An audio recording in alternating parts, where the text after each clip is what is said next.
Tinapay mula sa langit. A daily morning devotion with CRC Family.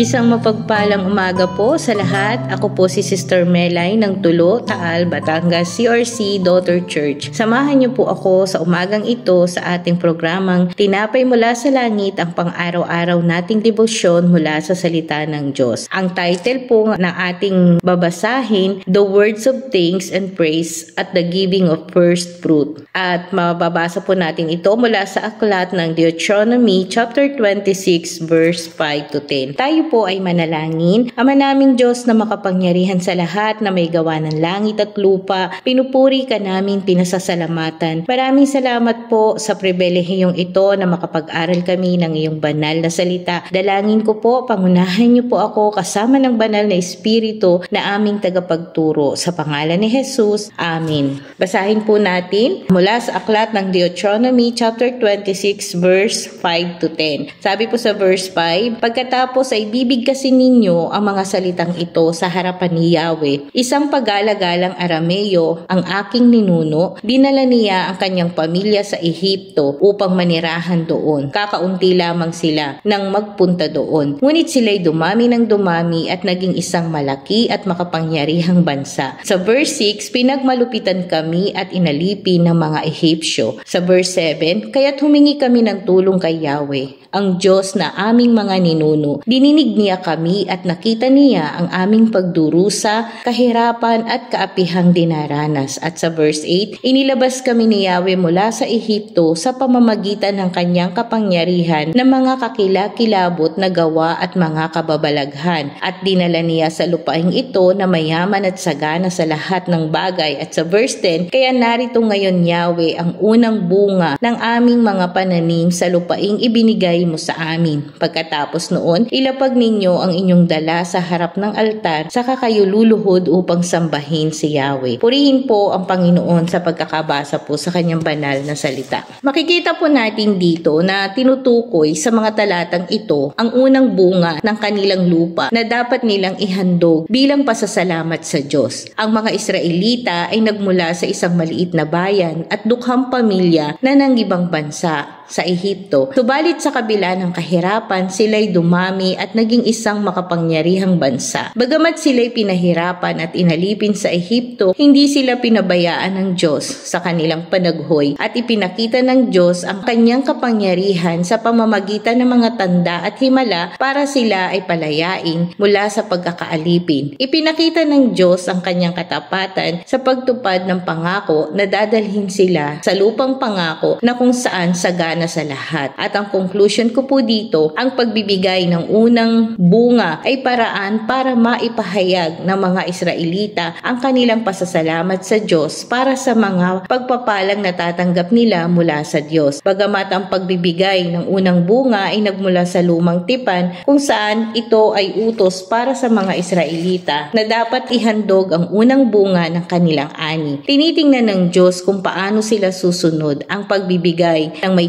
tamang puso ay isang wastong paraan upang sambahin ng Diyos. Binibigyan din dito ang kahalagahan ng pagiging taos-puso at tunay na intensyon sa mga gawa ng pagsamba. Ang ating text po ay naglalaman tungkol sa kahalagahan ng pasasalamat sa Diyos. At ang aplikasyon ko po dito, sa panahon natin ngayon, masyado na po tayong abala sa araw-araw. Nakakalimutan po natin ang magpasalamat sa mga biyayang natatanggap natin. Katulad din po ito ng kwento sa 10 kitongin na humingi sila ng awa sa Panginoong Hesus upang sila'y pagalingin. Subalit nang sila'y gumaling, isa lamang ang bumalik, nagpatira pa at nagpuri sa Diyos. Katulad ng mga Israelita, dapat po ganun din tayo. Alalahanin po natin ang kabutihan ng Diyos sa ating buhay at magpasalamat sa pamamagitan ng pagpapakumbaba ng taos-puso at sambahin at pagbibigay. Patuloy po tayong magtiwala sa Diyos sa lahat ng aspeto ng ating buhay buhay, lalo na sa mga biyayang natatanggap natin, at isa din po itong paraan ng pagpapakita ng ating pananampalataya sa Diyos. Purihin ang Panginoon at tayo po ay manalangin. Purihin ka aming Diyos na dakila. Maraming salamat po sa mga pagpapala na inyong ipinagkakaloob sa amin. Salamat po Panginoon sa pagpapala, sa first fruit, sa katuruan. Tulungan mo kami na ito ang maging simula ng aming pagbabalik ng aming pasasalamat at pagdakila sa iyo. Nawa ang mensahe mo ngayon ay magrema sa aming mga puso at isip. Dalangin din po namin para sa aming bansang Pilipinas, para sa darating na eleksyon. Bigyan niyo po ng karunungan ang lahat ng mga botante na pumili ng mga leaders na may integridad at malasakit sa bayan. Ito po ang aming dalangin. Amen. Maraming salamat po sa mga pakikinig at sa programang Tinapay Mula sa Langit, ang ating daily devotion. Malaya po natin itong ibahagi ang bidyong ito nang sa ganoon po marami pa po ang makarinig at mapagpala sa salita ng Diyos, at ito'y sa ganap na 5:30 ng umaga. To God be the glory.